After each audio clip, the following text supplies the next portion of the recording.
Food and Water Watch is a national advocacy group based out of Washington, D.C. And we do work to ensure that our food, our water is safe, it's affordable, and it's accessible.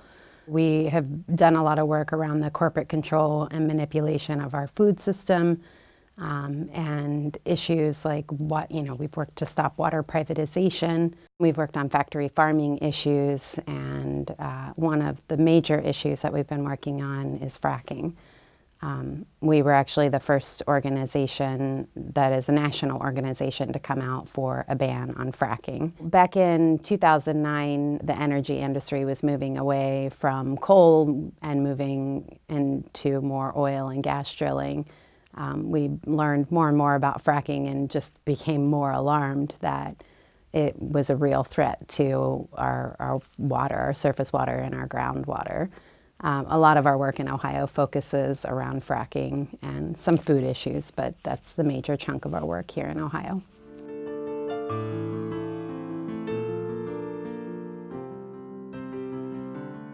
Fracking is a non-conventional way of drilling for oil and gas that involves injecting millions of gallons of water, sand, which is silica sand, which is a whole other mining process, of course, and chemicals, many of which we don't know because the industry claims trade secrets on them, and the laws at the state and federal level protect those trade secrets.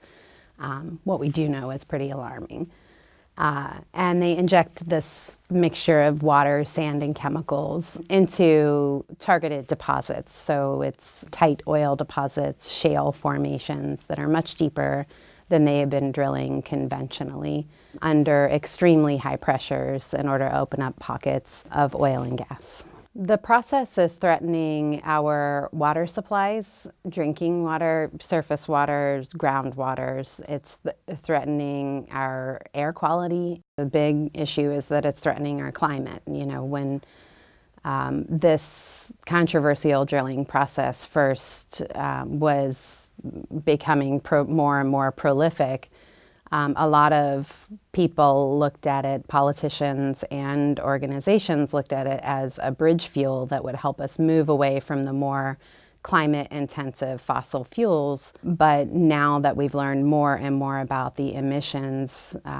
particularly the methane emissions, because methane is a very potent greenhouse gas, we find that it's actually more detrimental than we ever even thought to the climate. The industry likes to play semantics games around the water contamination that is associated with this drilling process. What they're doing is they're separating out that one particular moment in an entire process and saying, no one's ever been able to prove that that one moment caused the water contamination.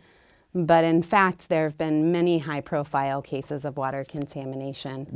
ProPublica, all the way back in 2008, uncovered 1,000 government and court and government documented cases of water contamination. And, a lot of it comes from surface spills, from well casing failures. The well casings are meant to protect our aquifers and our groundwater, and they degrade as they age over time, and we've seen a lot of contamination from those. You can't take this one moment out of the entire drilling process. When people think about fracking in the public, they think about the entire process from cradle to grave, right? They think about from clearing the land all the way to, the disposal of the waste. We're talking about radioactive waste that's coming up from these wells that needs to be disposed of somehow. And it's being injected into injection wells here in Ohio and in a lot of other places in the country and causing man-made earthquakes. And we have a tremendous amount of solid waste as well that here in Ohio could possibly be going into our landfills when we are not quite sure how radioactive it is. When you drill 8,000 to 10,000 feet below the surface, there is naturally occurring radioactivity down there. A certain amount of all of that fracking fluid, the water, the sand, the chemicals, and anything else that it's bringing up, the hydrocarbons and that naturally occurring radioactivity. And other pollutants that are usually held underground, a certain amount of that is going to come back up when you produce the oil and gas. What we have seen with the waste here, here in Ohio through random sampling is that the more liquid it is, the more radioactive it is, because it's a certain type of radiation. It's radium, it's water soluble. So, you're talking about putting that liquid waste into then an injection well underground. We're kind of just crossing our fingers and hoping that it stays there. And we've seen, some of the deposits that they're drilling oil and gas out of more radioactive or hotter than other deposits that they're drilling into. But we know it's radioactive. Benzene, which is a known carcinogen, toluene, ethyl, benzene, and xylenes. They found volatile organic compounds. It's very high in chlorides and methane. We've had cases of water contamination here in Ohio where people have been told not to stay in their house because their tap water is flammable. Everyone has seen the pictures from Gasland, the movie, where people are lighting their tap water on fire. So it's certainly not something that you'd want to drink, and it's certainly not something I personally would feel comfortable with some filter on my tap. Theo Colborn, a professor out of Texas, has done a lot of research on some of these contaminants being endocrine disruptors. There have been a lot of reports of respiratory issues around them. A lot of the chemicals that we do know are known carcinogens, so they're linked to different types of cancers. Some of them are linked to increased risk of breast cancer. Some of them are linked to increased risk of uterine cancer or liver cancer. A whole slew of health effects that can come out of these chemicals. And again, those are just the chemicals that we know.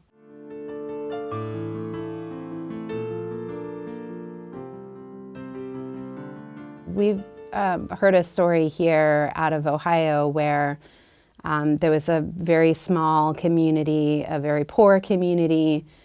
All of this drilling is happening right next to them, and it's just a quality of life issue. There's constantly, big, huge floodlights flooding their homes at night while they're trying to sleep. When they don't have the infrastructure in place to get all of the gas to market, they flare off some of it, which just basically means they burn some of it. These are huge, gigantic flares that are very loud. There's all kinds of other infrastructure as well. So if you are a farm and you're right next to where they're drilling for oil and gas and they need to have a pipeline in order to get it to market, and they claim eminent domain on your land, and they can put a pipeline right through your land with very, very little protection for the landowners. It's the regular emissions that just as a matter of business are coming out of these places. We talked a little bit about the hazardous chemicals, but what we've seen reports out of drilling in Colorado where there's higher levels of benzene in playgrounds that are nearby. Benzene is a known carcinogen. That's not something that we should be purposefully putting into the air right next to our playgrounds. But for instance, here in Ohio, there is no local zoning authority over this process, which means a community not only doesn't get to decide if they want fracking to be in their community, they don't get to decide where it's going to be in their community. That's going to be generally up to the oil and gas industry where they want to put these wells. And I've never seen our Ohio Department of Natural Resources refuse a permit. They have said, come back to us and do this the right way or whatever, but they generally don't refuse. They allow all of it to happen no matter where it is. There's a really high profile case that I think illustrates how we're not being protected, how our regulations are not protecting us, how our agencies are not protecting us. A really high-profile case out of Dimock, Pennsylvania. There were several water wells that were contaminated. And the EPA did preliminary investigation and determined that it was the oil and gas activity that had caused the water contamination. They had set up a plan to move forward with getting those folks a permanent supply, an alternate permanent supply of water. And then at the last minute, pulled out of doing that, had gotten some samples from tests that they ran on the water and said, the headline was that it's safe to drink all of a sudden. So here, all of these families went from having contaminated water from their own water wells to thinking that the EPA was going to protect them and make the company give them a permanent source, alternate source of water, to the EPA is, looking like they're protecting the industry. They said, that the community would have filters on their taps that would take out many of the hazardous contaminants. So the EPA really failed people in that instance, and it was an incredibly high-profile case that certainly could have set a precedent that these companies, once they do contaminate water, because it's inevitably going to happen, that they're going to be financially responsible, and they're going to be responsible to provide a permanent water source to people that they've contaminated. Very recently, actually, I think it was just yesterday, there was a group of scientists that said, we now know how to trace the water contamination. They'll put these tracers in the fracking fluid, which is that cocktail of chemicals. And if there is water contamination, they could trace it. And say, okay, this aquifer is contaminated, and we found the tracers from your fracking fluid in it, this particular company's fracking fluid in it.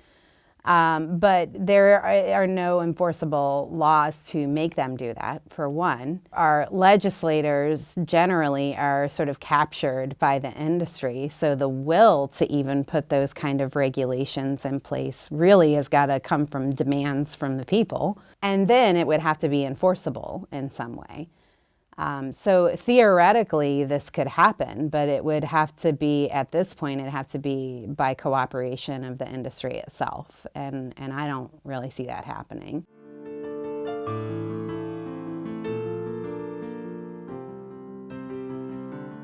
On the federal level, we started an organization called Americans Against Fracking. It's the first organization or coalition of its kind that is nationally calling for a ban on fracking. It's 275 different organizations, and we continue to get support from more and more organizations every day, calling for an outright ban on this process of oil and gas drilling, because there are problems that are inherent in this process that cannot be solved by regulation. Regulation isn't going to stop cement in the well casings meant to protect our groundwater from degrading over time. A certain amount of these wells are going to have problems with those well casings right off the bat, and they will degrade over time. When they do degrade, they become conduits for water pollution directly into the aquifer or the groundwater. On the national scale, we're pushing for a ban on fracking. We're working on getting legislation introduced that would ban fracking on public land as a first step towards that. We've done a lot of work to hold the Obama administration accountable to really pushing hard for this industry to be part of our nation's energy policy. As the leader of his party, he's really set up sort of cover for people in his own party at the state level to support this process. So here at the state level, we've been very focused on the waste issue, because Ohio literally has become this sort of regional dumping ground for fracking waste. And indeed, we're importing fracking waste from fracking operations in other states surrounding us. We've gotten legislation introduced that, as a first step, would ban the injection wells that they are using very specifically for oil and gas waste that have caused numerous earthquakes here in Ohio. And working to hold the Kasich administration accountable for the legislation that he's passed that, has been full of loopholes serving oil and gas interests over protecting Ohioans.